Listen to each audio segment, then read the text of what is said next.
Welcome into the Fantasy Football Diagnostics Podcast, where we provide you with your weekly diagnosis of everything fantasy football.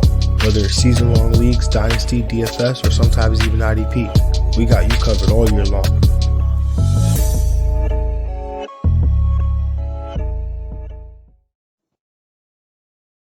Let's do it. Let's get to it. Welcome into the Fantasy Football Diagnostics Podcast.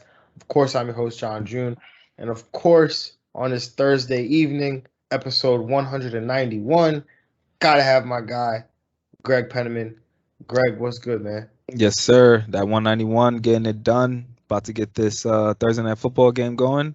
Hopefully, I got Carolina as one of my survivor picks. So Sam Darnold, Sandy Dimes, got to get it done. Sammy Dimes. Let's get that moniker going, man. But yes, sir. Week 3, we are in the midst of Thursday night football. It's about to be upon us here as we record this pod. But as we always do on a Thursday night, which you'll be probably listening to this either Thursday night, Friday morning, breaking down the early games for week 3. So going to break down all the 1 p.m. games here, all 9 of them.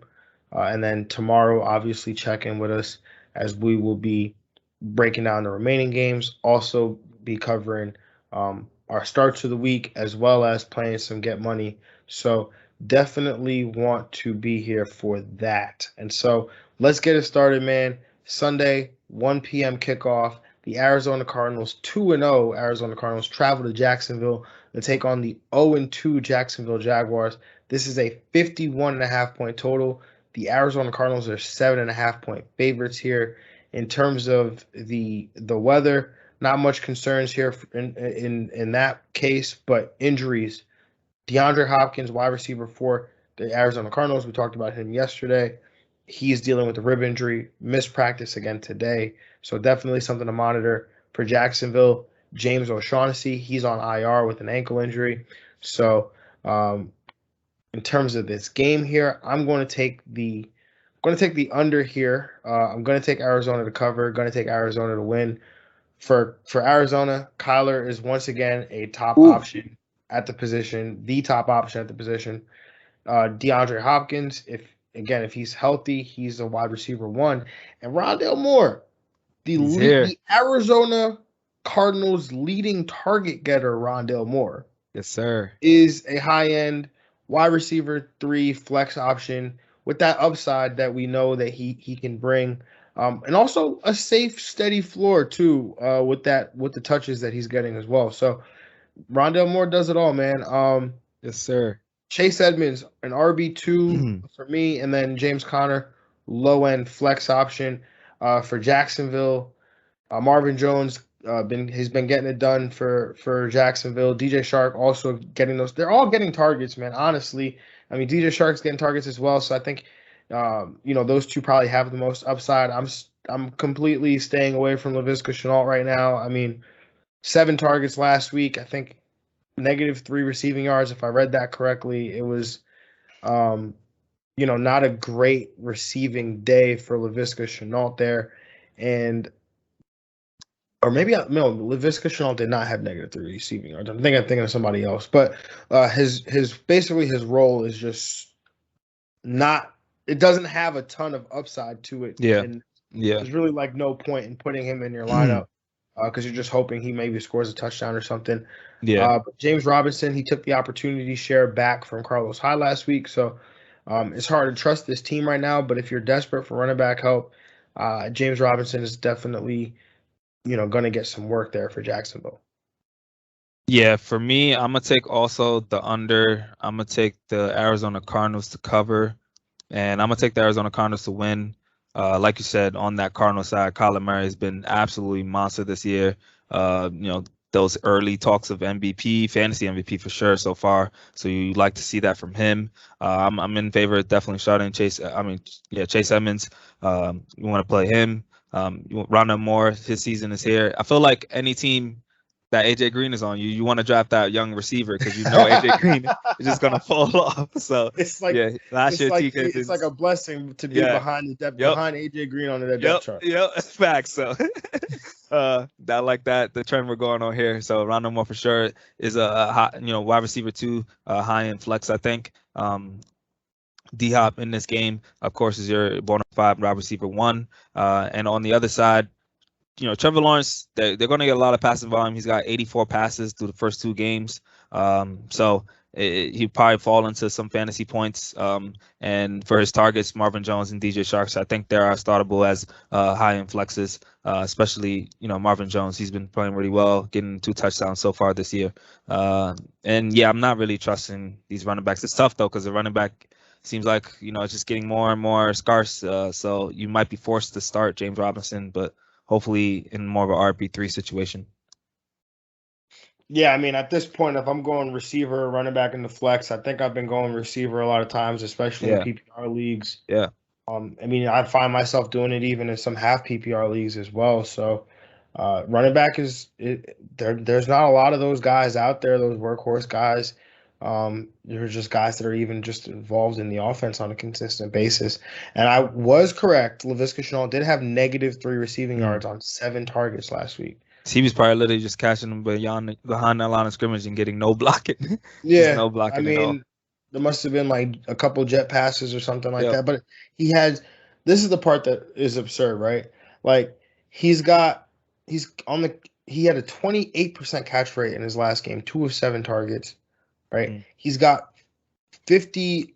The first game he had a 77% catch rate, so like obviously he's at 53% of the year, but he's got a 4.68 odd. Yeah, you should be at 80%. Like running backs are at 80%, 7%. If you're getting that 8 dot, like you shouldn't be no lower than 80. Unacceptable if you're a receiver or just the system. I don't know. Like I would accept a 75 maybe. Yeah. But like you got to be at, like you saying, bro, like you can't be over here in the 50%, like 28% in the game, bro. Like you can't have that. Oh man. All right, let's move on, man. Let's move on to this next game. The 0-2 Indianapolis Colts traveling to Tennessee to take on the 1-1 Tennessee Titans. This is a 48.5 point over/under. Titans are 5.5 point favorites here. Carson Wentz has been a DNP. Both Wednesday and Thursday, he's dealing with an issue on both ankles right now. Both of his ankles are sprained, which has got to be like a struggle, man. Because like, how you limp around with 2 hurt ankles? Just constant pain. Just constant pain. Like, it was rough. Just I wonder if he walks around. Like, do you put 2 boots on at that point? Yeah, or you just walk with like the crutches. Oh no, there's no possible way unless he's in a wheelchair. That's the only way he's not putting pressure. Around in a wheelchair. Yeah. Probably like has a hoverboard. Yep. A hoverboard, yeah, for sure. But yeah, so Frank Reich has already said that he's never had a quarterback miss an entire week of practice and play for him in the game. Carson Wentz is trending in that direction. Brett Hundley and Jacob Eason seem to have been taking. The thought was Jacob Eason would be the guy. Brett Hundley, who's on the practice squad, has been taking some first-team reps, though. So now Frank Reich is saying it's going to come down to a decision between those 2 guys. I don't know. I'm not there. I have no idea who it's going to be. If I had to guess, why are you giving all these reps to Brett Hundley if you're not going to start him? But Zach Pascal, he's questionable with an illness. Paris Campbell, limited participant with an ab injury. A few guys on Tennessee are questionable. Greg, I'm going to kick it to you. Where are you going with this game? I'm going to take the under. I'm going to take the Titans to cover and the Titans to win. Titans,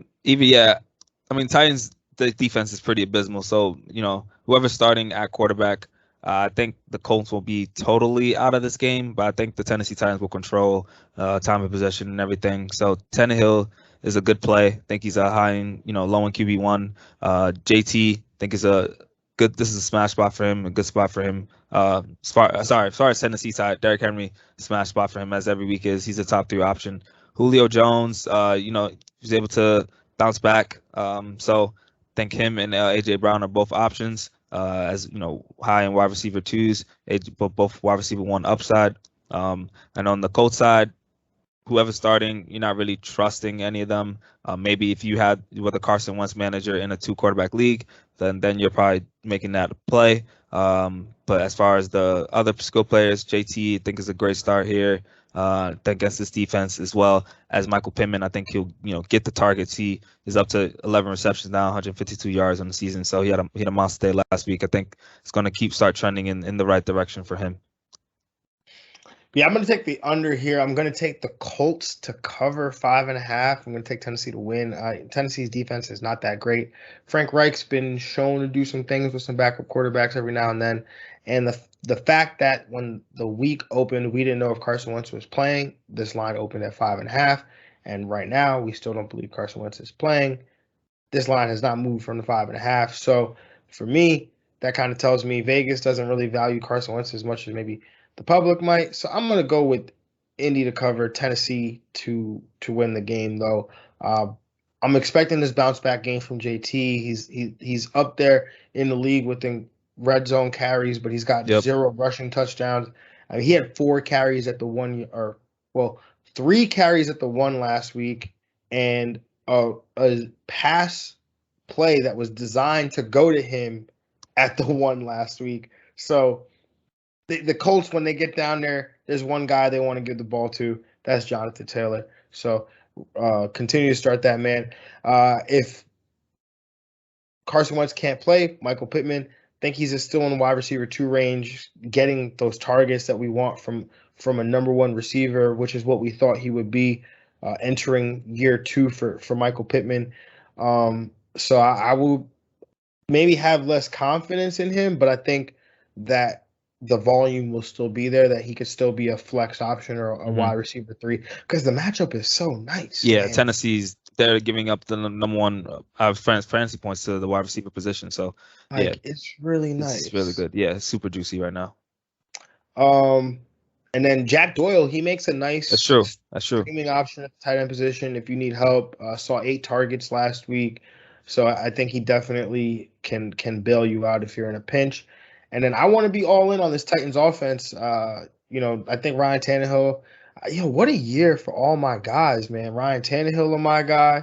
Brandon Ayuk is my guy. Mike Gesicki is my guy. Like, oh man, those guys combined for 0 points through, man, 8 points through or 16 points through 2 weeks or something like that. Crazy, right? Yeah, crazy. Yeah, I know. But they'll come around. No, for sure, man. I mean, Mike Gesicki, I'm worried about though. Not gonna lie, definitely worried about him. But Austin Eckler still holding. Yes, sir. He's there. He's there. But yeah, the matchup is good.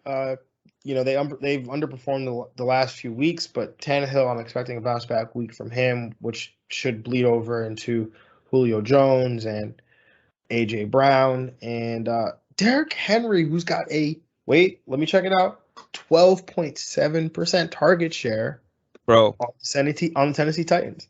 Out here catching passes, man. I saw 6 targets last week and almost a 17% target share. And if that happens, if it continues, it has to. RB1 is not out of the question here for Derrick. Yeah. The RB1. Yeah. The RB1. Yeah. Not out of the question here.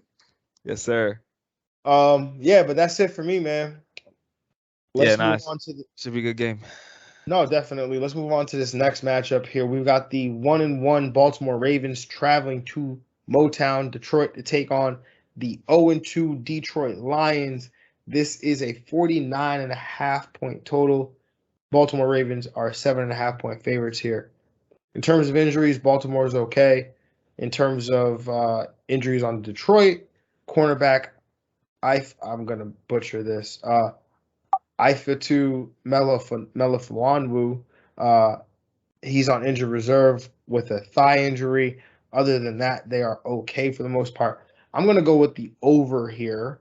I'm going to go Detroit to cover, and I'm going to go Baltimore to win. I think Lamar is in a smash spot this week. I mean, he's dealing with he missed practice today with a stomach bug.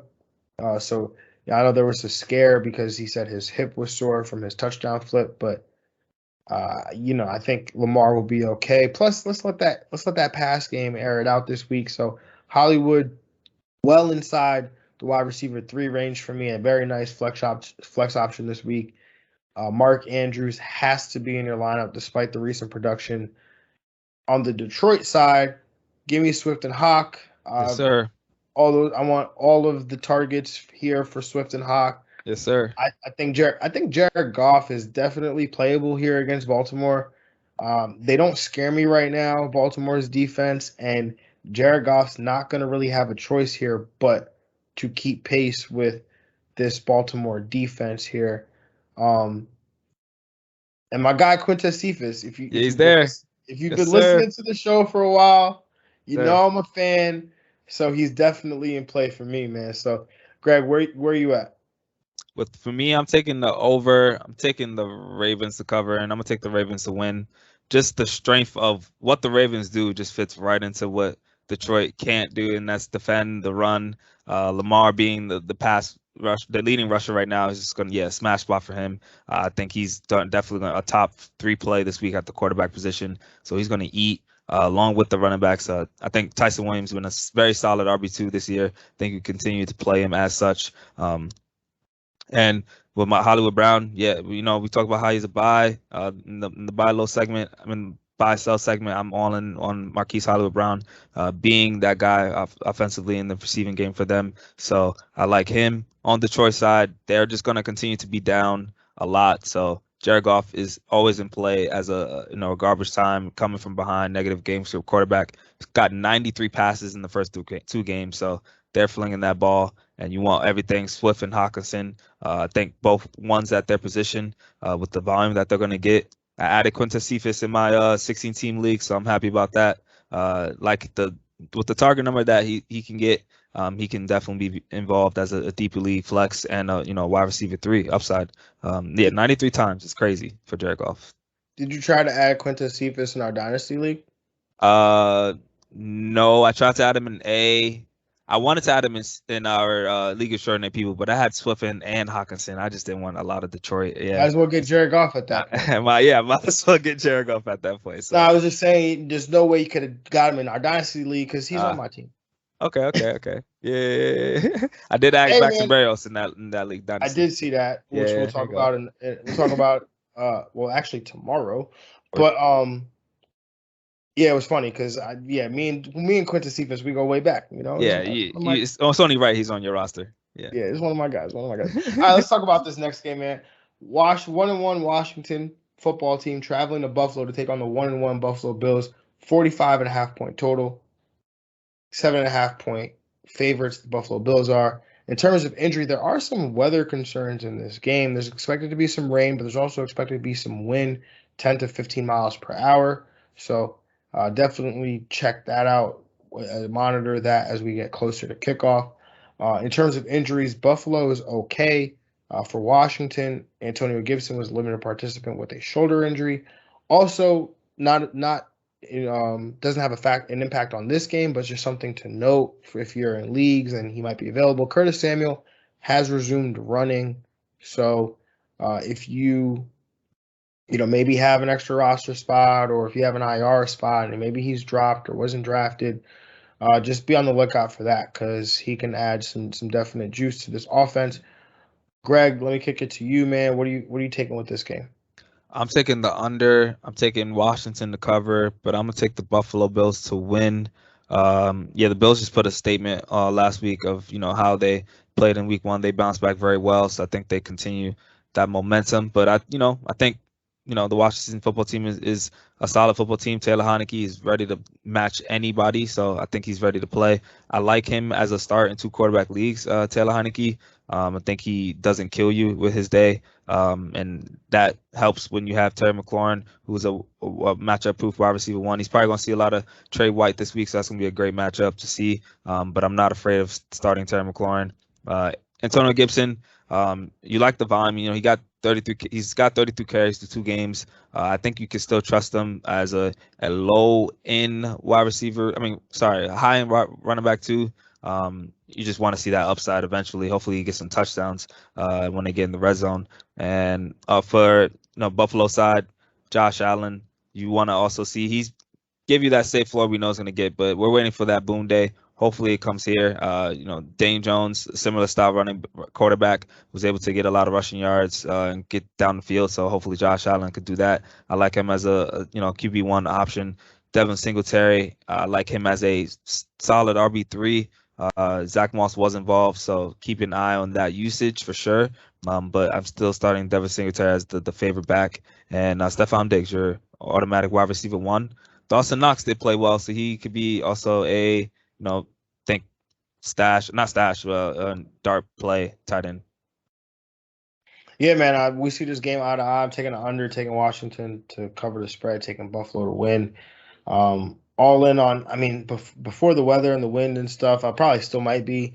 I want to be all in on Josh Allen and Stephon Diggs. I think these two can kind of get after this Washington secondary a little bit.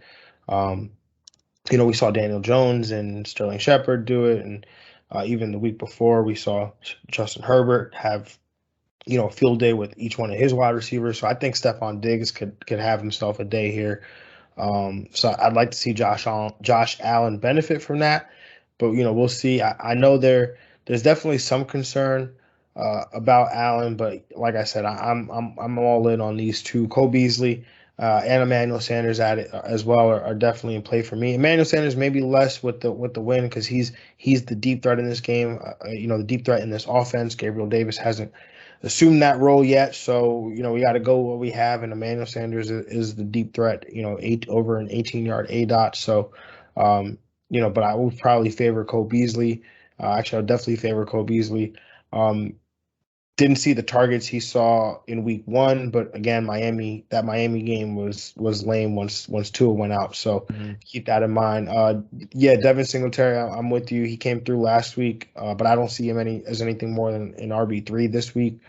I would play him over Zach Moss, even with Zach Moss's involvement. But for Washington, this Buffalo defense, man, has been pretty good, man. I don't know if I necessarily want to go into the teeth of it with Antonio Gibson. I'll start him because of the volume, but even last week he didn't even see a ton of volume. 13 carries, was out targeted in the pass game by J.D. McKissic, and then when you just consider what this Buffalo defense, how good they are against the running back position. They're giving up the third least amount of PPR points to the running back position at 9.1 points per game. According to Football Outsiders adjusted line yards metric, Buffalo is 4th. They allow 3.6 yards per touch, not carry, not reception, per touch to the running back position. And they're 1 out of 9 teams that have not allowed a single touchdown to opposing running backs, whether rushing or receiving. So it's definitely going to be tough sledding here for Antonio Gibson. And then again, you throw in the J.D. McKissic factor of how many targets is he going to get. I find it hard for him to finish much higher than a top 24 running back. Terry, I think, is a wide receiver 2 this week. He's going to see. If he's going to see 14 targets again, sign me up. And then, Logan Thomas, he can go in your lineup as a top tight end option. Although again, the matchup's not great here, but you're not gonna really go pick somebody else up to start them over Logan Thomas. So for sure. Greg, let's move on to this next matchup, man. The 1-1 New Orleans Saints travel to New England to take on the 1-1 New England Patriots. This is a 41.5 point total. Patriots are 3-point favorites. In terms of injuries here, New England's okay. For New Orleans, defensive back C.J. Gardner-Johnson, he's questionable. Marshawn Lattimore, he was a limited participant with his hand injury, so seems like the Saints are trending towards getting him back, which would be nice. In terms of this game here, I'm going to take the under. Going to take the Saints to cover. Going to also take the Saints to win here. Damian Harris, he's an RB2. James White, an RB3. Not in love with any other piece from the New England side. I don't want it. For New Orleans, all I really want is Alvin Kamara. Although you have to imagine one of these secondary pieces is going to get in play because Bill Belichick's going to try to take away Alvin Kamara. So how are they going to, how is New Orleans going to attack? Does Marquez Callaway get involved? He might have a tough day with J.C. Jackson, who's a pretty good corner in his own right. So Alvin Kamara is probably the only guy I really want to play, but definitely look out for these tertiary options. Yeah, I'm gonna take the over because that game total is so low. So I'm gonna say it over. I'm gonna say the Saints cover, and I'm gonna take the Saints to win.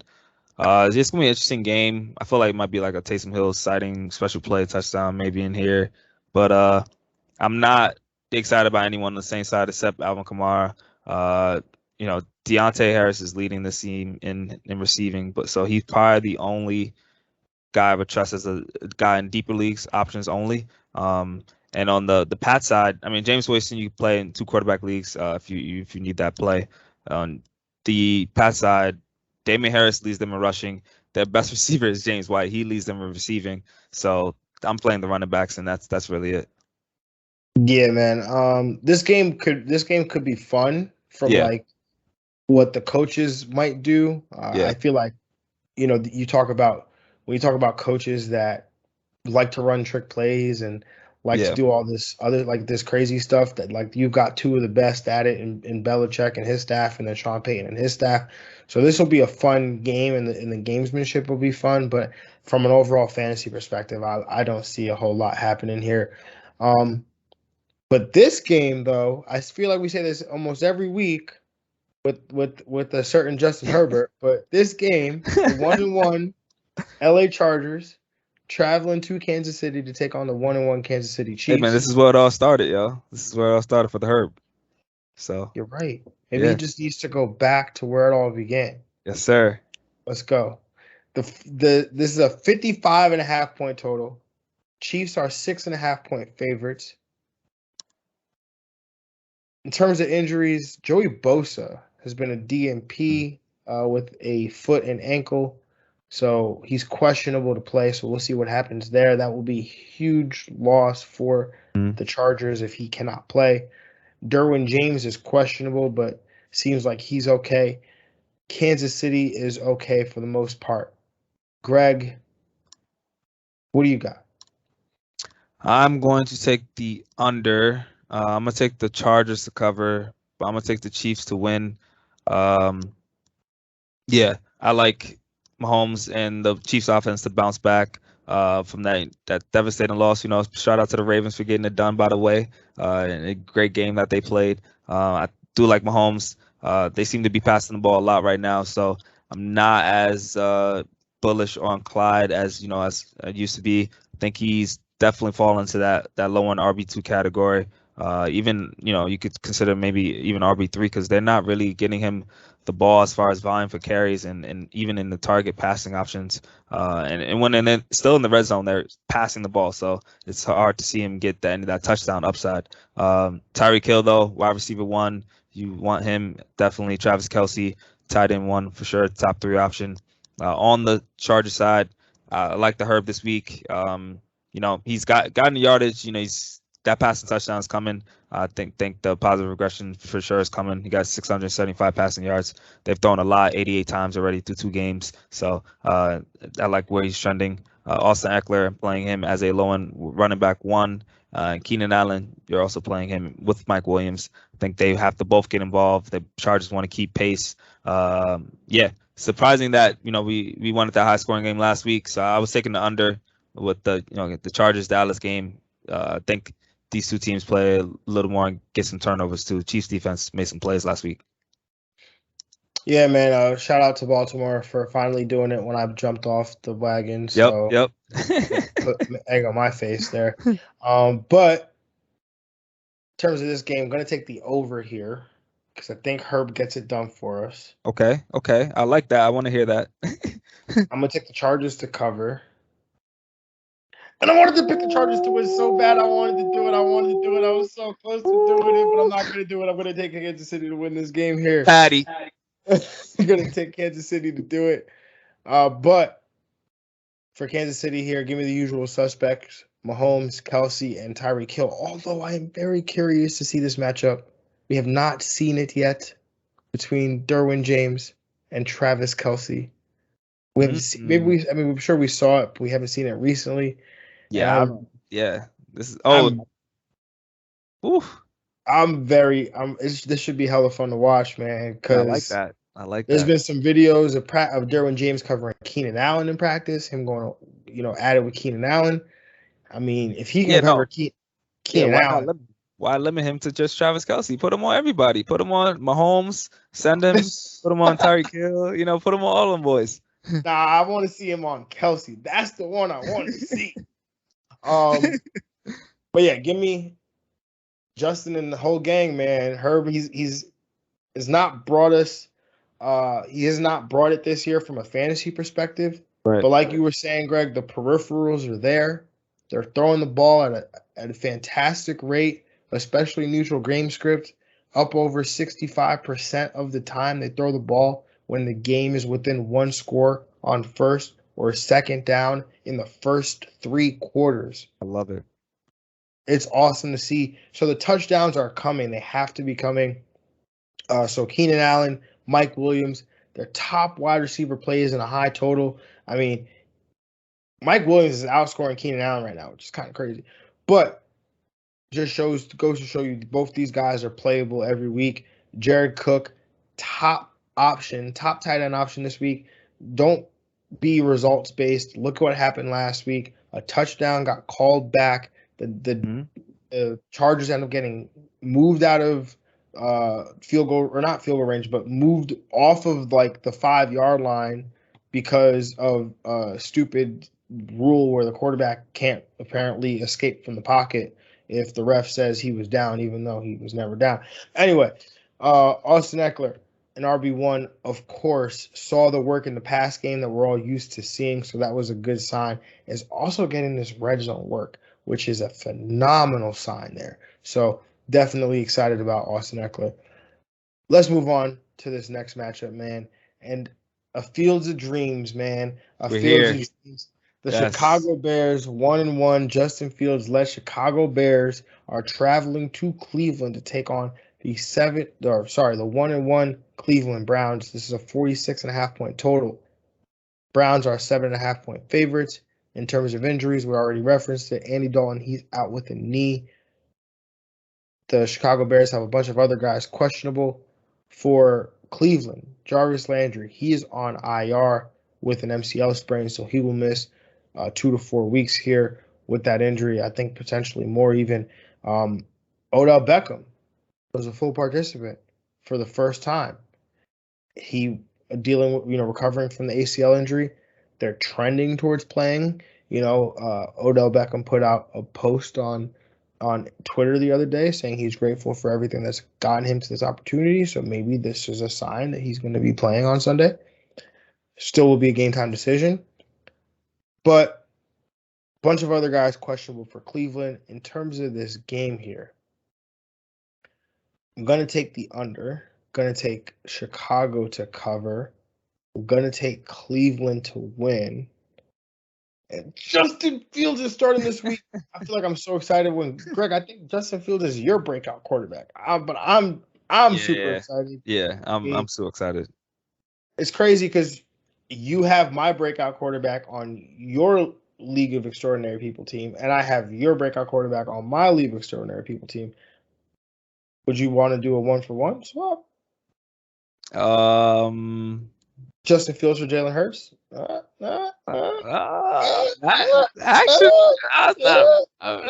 can talk. Okay.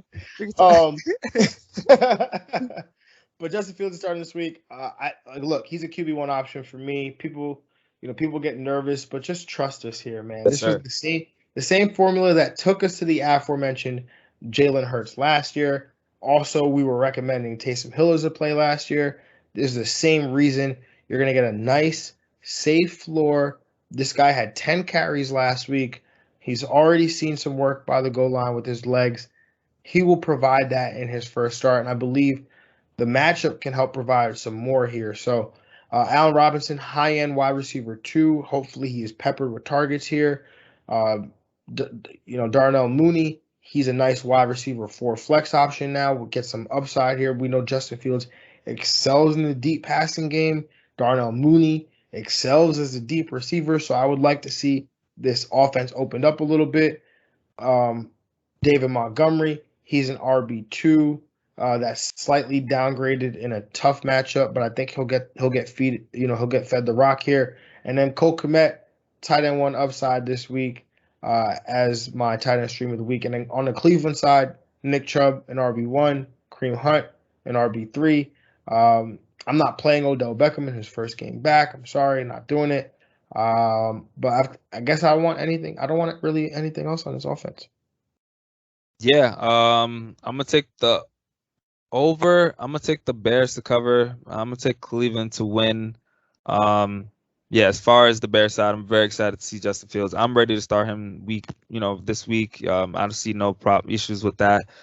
In 1 quarterback leagues, I'm ready to start him. So think he's gonna bring that safe floor with rushing and some good upside. What about 2? Oh, you're saying even in 1. So yeah, 1 quarterback. You're starting in 1, then you're definitely starting in 2. Right. Got it. Right. Exactly. Yeah, definitely. Of course. David Montgomery, solid RB2. You like what he's doing. He's very steady. Darnell Mooney, I think, is in play. I agree with you. Got that flex value now for sure. Allen Robinson, high-end wide receiver 2. And on the Cole Kmet, yes, definitely a tight end. You can take that. He's your streamer of the week, so you're going to definitely play him. On the Brown side, Nick Chubb, Kareem Hunt, definitely the running game always. Jarvis Landry's hurt, so the only receiver I'm really trusting is really no one. Yeah, I'm not really ready to pull the trigger on Odell. I mean, David Njoku does have a 94 yards the first 2 games. I think he's just leaving this team in receiving yards. So he's also that level. If you want to stream with a tight end, I think he is in play for sure for Baker Mayfield, who loves to throw to the tight end position. Yeah, definitely, man. All right, let's move on to this next game. The 1-1 Cincinnati Bengals traveling to Pittsburgh to take on the 1-1 Pittsburgh Steelers. In terms of injuries, T. Higgins is questionable to play with a shoulder injury, but there was a report out of the Bengals website that says that he's on pace to not play. So that's definitely something you want to, be on the lookout for. Mm-hmm. In terms of on the Pittsburgh side, Ben Roethlisberger, he's been a non-participant in practice with a pectoral injury in his non-throwing arm.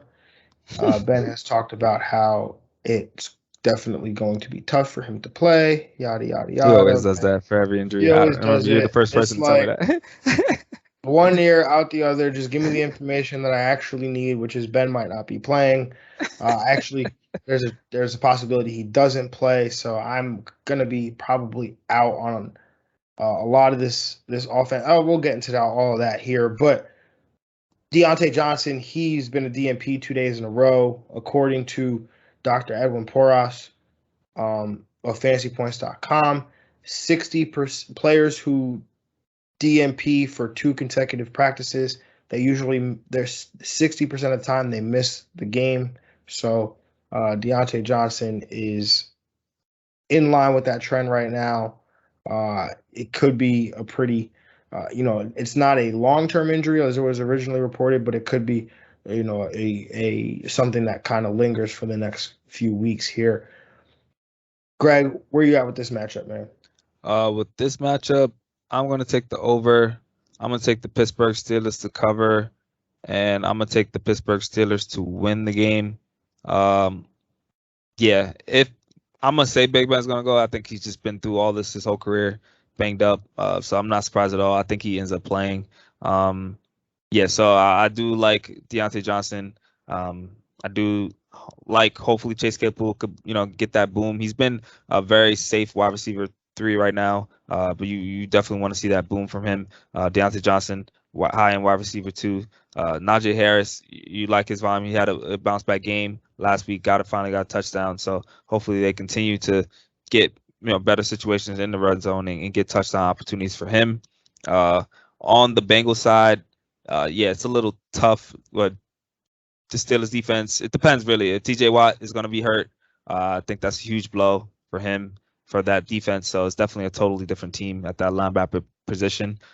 Do think Joe Burrow have opportunities to Jamar Chase and to Tyler Boyd, who both get a bump for sure if T. Higgins can't go. So you want that there. Joe Mixon low in RB1 for me. And you just hope Joe Burrow backs back from throwing 3 interceptions and 3 passes, consecutive passes.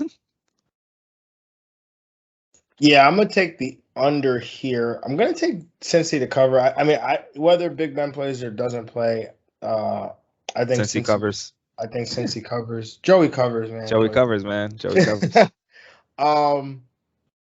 Yeah, I'm gonna this game. I think could be ugly here. Joe Mixon, I think he's a must play.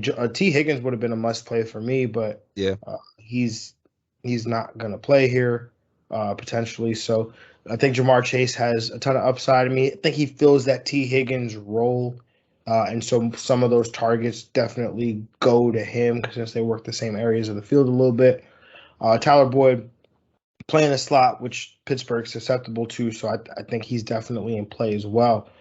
For the Pittsburgh side, I'm planning for Big Ben and Deontay not to play. Okay. And if that's the case, I think Chase Claypool sees a ton of targets. Like Mason Rudolph, if Mason Rudolph comes in as the backup quarterback, I mean, just watching in preseason, Mason Rudolph just has eyes for Chase. No more James Washington is Chase Claypool now. Yeah, look, man. His guy too. James Washington was definitely his guy. You know, college teammates and whatnot. But if I looked out there and I saw James Washington, and I looked out there and I saw Chase Claypool, and I'm the backup, and I got to look good, I'm probably gonna go to Chase Claypool. But anyway, I think he's in line for a ton of targets. What happens with those targets, I don't know. But Chase Claypool is big. He's fast. He's strong. You give him he got 9 targets last week. Only caught 3 of them, but 70 yards. He's getting his air yards are way up there right now. You gotta love that for sure. But I don't know if I want the air yards from Big Ben or Mason Rudolph at this point. Like they're both dying. Yeah, and he's got an 18-yard A dot right now. So crazy. On 14 targets. So definitely, you're right. I don't know if I want those targets from Big Ben, but I'll take them from Mason Rudolph because at least I know they'll go deep, far down the field. True. You're right.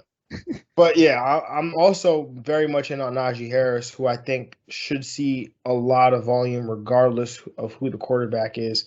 Yeah. So all in for that. Let's move on to this next game, man. And the final game of the 1 p.m. games here, the 0-2 Atlanta Falcons going up against the 0-2 New York Giants. Something's got to give or there's a tie. That's the only way I see it.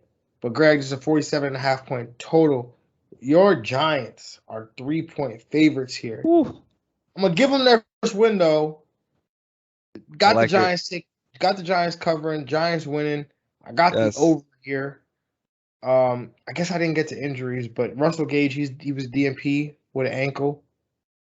The Giants have a bunch of guys questionable. For Atlanta, Calvin Ridley, wide receiver 1. Kyle Pitts, tight end 1 option for me this week. Mike Davis, low end running back 1 for me this week. I think the matchup is nice here against the Giants defense that has struggled and has allowed targets to the running back position in the past game. So I think that's where Davis obviously does his damage. I obviously like Cordero Patterson as an RB3 flex option this week. I will say this. I would rather play a wide receiver than play Cordero Patterson because I think there's going to be potentially more upside there. But I would rather play I now have to go look, but I'd rather play how about Quintus Cephas or Cordero Patterson? No, I'd rather play Cordero Patterson. All right, cool. Cordero Patterson at that point. I got it. Don't worry, I got it. Like DJ Shark or Cordero Patterson.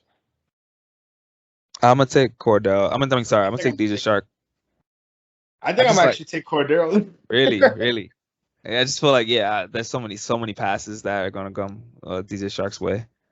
But I like Cordell. Like I like both. I like Cordero a lot too. Yeah, I like Cordero a lot. He's got a running back wide receiver tag in some leagues too. Henry Ruggs or Cordero Patterson. Ooh, I'm gonna go.